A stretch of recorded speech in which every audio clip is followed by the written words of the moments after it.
The day humans ate our nightmares. Official report, First Contact Incident 47392. Recorded by Ambassador Krill Nexus, Chief Diplomatic Officer of Voraxians. Listen, I need to explain what happened because nobody back at Central Command will believe the data feeds. Yes, I know this is supposed to be a formal report, but after what I just witnessed, formality can take a vacation to the outer rings. Let me start from the beginning. I am or was the Chief Diplomatic Officer responsible for first contact with the humans. Before they arrived, our civilization had a perfect order. We had transcended our primitive fears, built mighty cities that touched the clouds, and achieved complete harmony with our environment. Well, most of our environment. There was just one tiny exception, the Shadowstalkers. Imagine, if you will, a creature that makes our planet's most aggressive predators look like peaceful garden ornaments.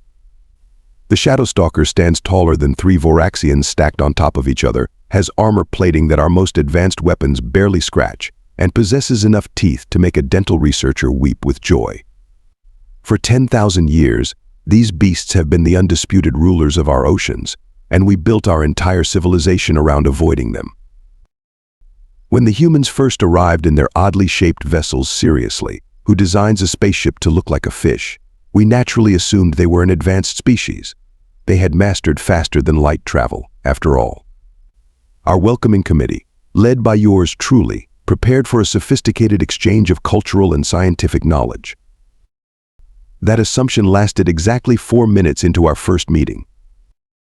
"So those big scary things in your oceans," said their ambassador Sarah Blackwood, looking way too excited for someone discussing planet-wide terror. "They kind of look like giant lobsters." I had to consult my universal translator 3 times because surely there must have been some mistake. Ambassador Blackwood, the Shadowstalkers are the apex predators of Voraxians. They have decimated entire coastal cities. Our ancestors built floating settlements just to escape them. They are not, as you suggest, similar to your Earth seafood. That's when things started going really wrong. The human delegation huddled together, whispering and showing each other pictures on their datapads. I caught phrases like butter sauce and garlic butter being thrown around with disturbing enthusiasm. Ambassador Nexus Blackwood said, her eyes gleaming with what I now recognize as terrifying human hunger, "We would like to request hunting permits." The other members of my diplomatic team gasped in horror. Junior Ambassador Plix actually fainted, though he insists he was just rebooting his neural processors. "Hunt the Shadowstalkers," I managed to sputter. "Ambassador, with all due respect, have your species lost their collective minds? These creatures have been known to swallow small ships whole." That's when another human, a burly individual named Jack Thunder, and yes, that's apparently his real name, stepped forward with what I can only describe as a predatory grin. Perfect. That means they're big enough to feed the whole colony. I tried explaining the thousands of years of technological advancement we'd invested in just keeping the Shadowstalkers at bay. I showed them historical footage of failed military campaigns against these monsters. I even played them the haunting songs our children sing about staying away from the deep waters. The humans nodded politely through my entire presentation. When I finished, Ambassador Blackwood simply asked, "So is that a yes on the hunting permits?" Looking back, I should have recognized the signs. The way they licked their lips while watching footage of Shadowstalkers. How they kept asking about the meat quality and cooking methods. One of them, a chef named Marcus Rivera, actually started taking notes about potential seasoning combinations. But no, in my infinite wisdom, I decided to teach these seemingly suicidal humans a lesson. I approved their hunting permits, thinking a close encounter with a Shadowstalker would finally instill some proper respect for these ancient terrors. I really should have known better. As we concluded the meeting, I overheard Chef Rivera making calls to Earth, requesting something called industrial-sized butter warmers and monster-sized crab crackers. That's when I realized we weren't dealing with just any spacefaring species. We were dealing with humans. And humans, as I was about to learn, have a very different definition of apex predator. End of Part 1 report, continuation pending. Note Central Command, I require additional data storage for parts 2 to 4. The humans are doing things with garlic butter, that deserve their own classified section official report. First Contact Incident 47392 continuation. Recorded by Ambassador Krill Nexus, Chief Diplomatic Officer of Voraxians. The next 3 days were absolute chaos. News of the humans' hunting plans spread across our planet faster than a quantum transmission. Our media channels exploded with headlines like "Humans brave or brainless." And my personal favorite, local diplomat approves species-wide suicide attempt. I tried to resign twice. Both times, Central Command rejected my resignation with a note saying, "You approved this madness, you get to watch it unfold, fair enough." The humans, meanwhile, treated the whole thing like some sort of festival. They called it the Great Space Lobster Hunt. They even made shirts. Bright orange monstrosities with a cartoon Shadowstalker wearing a bib. A bib. The apex predator of our world, reduced to cute merchandise. But nothing prepared us for their hunting preparations. While our scientists were busy preparing elaborate defense systems and emergency rescue protocols, the humans were shopping. Yes, shopping. Ambassador Nexus Sarah Blackwood called out, waving from her temporary office. "Quick question, do you have any local stores that sell really big pots?" I blinked all 4 of my eyes. Pots. Yeah, for cooking. Also, we're going to need about 50,000 pounds of butter. Give or take. That's when Jack Thunder walked in, carrying what looked like ancient harpoon technology. "Check this out," he beamed. "We modified some old whaling equipment. Figure if it worked on Earth's big boys, might work here too." Our military attaché, Commander Zix, nearly had a nervous breakdown. "You plan to hunt Shadowstalkers with pointy sticks? These creatures have survived orbital bombardment." "Yeah, but did you try bombing them with garlic butter?" Chef Rivera chimed in, not even looking up from his datapad where he was designing what he called the ultimate seafood feast. "We attempted to protect them, we really did. Our finest military minds presented detailed briefings about Shadowstalker attack patterns. The humans turned it into a betting pool about which hunting team would catch the biggest one. We showed them historical footage of failed hunts. They used it to plan their approach angles and something called ideal butter to meat ratios. The day before the hunt, our entire planet held its breath. Religious leaders offered prayers for the human souls. Insurance companies frantically added death by stupidity clauses to their policies.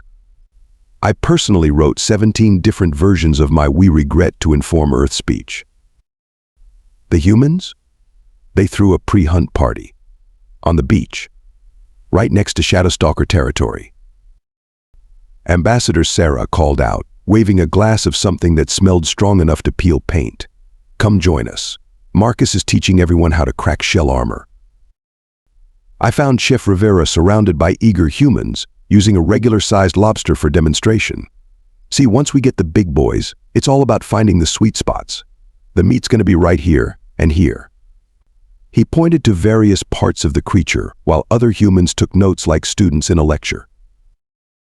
But I sputtered, "Shadowstalkers are 50 times larger. Their armor can withstand plasma weapons." "More meat for everyone," then Jack Thunder shouted from somewhere in the crowd, causing a round of cheers. As the party continued, I noticed something truly disturbing. The humans weren't afraid. Not even a little bit. They were excited. No, beyond excited. They were treating this like some sort of cosmic gift, as if the universe had personally delivered giant lobsters to their doorstep. I watched in horror as they organized themselves into hunting teams, each with their own ridiculous name. The Butter Brigade shell-shocked, and my personal nightmare, Garlic's Angels. That night, as I sent what I assumed would be my final report to Central Command, I included a special note: if our species ever encounters another spacefaring race, please check if they consider our deadliest predators to be delicacies before establishing diplomatic relations. The next morning, as the humans prepared their hunting vessels, which they had modified with what they called giant crab pot technology, I received an urgent message from Earth. They were requesting permission to send additional ships. Not rescue ships, not military support. No, they wanted to send what they called seafood restaurant entrepreneurs to assess the business opportunities. That's when I realized we weren't just dealing with a few crazy humans. Their entire species was like this. Somewhere in their evolution, their fear responses had been crossed with their appetites. They didn't just want to hunt Shadowstalkers. They wanted to turn them into a franchise opportunity.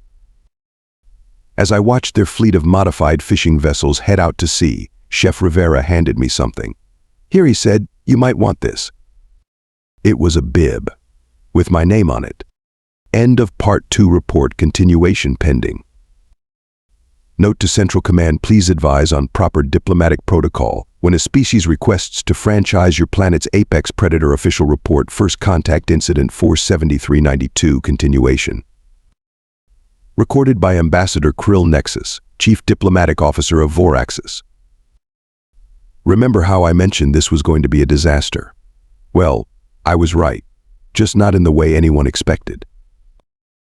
The first Shadowstalker surfaced around noon, right on schedule. Our orbital cameras captured the moment perfectly, 20 feet of armored terror erupting from the waves. The creature's legendary roar echoed across the water, the same sound that had sent our ancestors fleeing inland for millennia. The humans cheered. They actually cheered. Look at the size of that beauty, Jack Thunder's voice crackled over the comm system. That's going to feed the whole colony for a month. What happened next will haunt my nightmares forever, though for entirely different reasons than usual. The Butter Brigade, led by Thunder himself, deployed something they called a supersized lobster trap. A lobster trap against a Shadowstalker. The most terrifying predator in our planet's history charged the human vessels, its massive claws capable of crushing reinforced steel. And these crazy humans? They played music. Something called rock lobster blasted across the waters as they worked. Then Chef Rivera, standing at the bow of his vessel like some sort of demented fishing deity, shouted the battle cry that would soon become infamous across 3 star systems: get the butter ready. The Shadowstalker never stood a chance. Through some incomprehensible combination of earth fishing techniques, modified whaling equipment, and what they called good old-fashioned cookout enthusiasm, the humans managed to subdue the creature in under an hour. 1 hour. Our military's last engagement with the Shadowstalker lasted 3 weeks. But that wasn't even the most shocking part. No, that came when Sarah Blackwood, during the heat of battle, turned to me and asked, "Hey, do you think we should make a garlic butter sauce or go with something spicier?" I was still trying to process that question when 3 more hunting teams reported successful captures. By sunset, they had caught 5 Shadowstalkers. 5. Our military's historical success rate was 0. The real chaos began when they started cooking. They set up what they called a seafood boil on the beach. Picture, if you can, massive industrial-sized pots that looked like they belonged in a spacecraft engine room, filled with something Chef Rivera called his special blend. The smell attracted curious Voraxians from miles around. "Who wants the first taste?" Rivera called out, holding up a piece of what had once been the most feared creature on our planet, now drenched in garlic butter sauce. The silence was deafening, until Jack Thunder, still wet from the hunt, grabbed a piece and took a bite. The sound he made, well, let's just say several of our religious leaders demanded it be stricken from the record as inappropriately ecstatic. This, he announced between bites, is better than Alaskan king crab. That's when the unthinkable happened.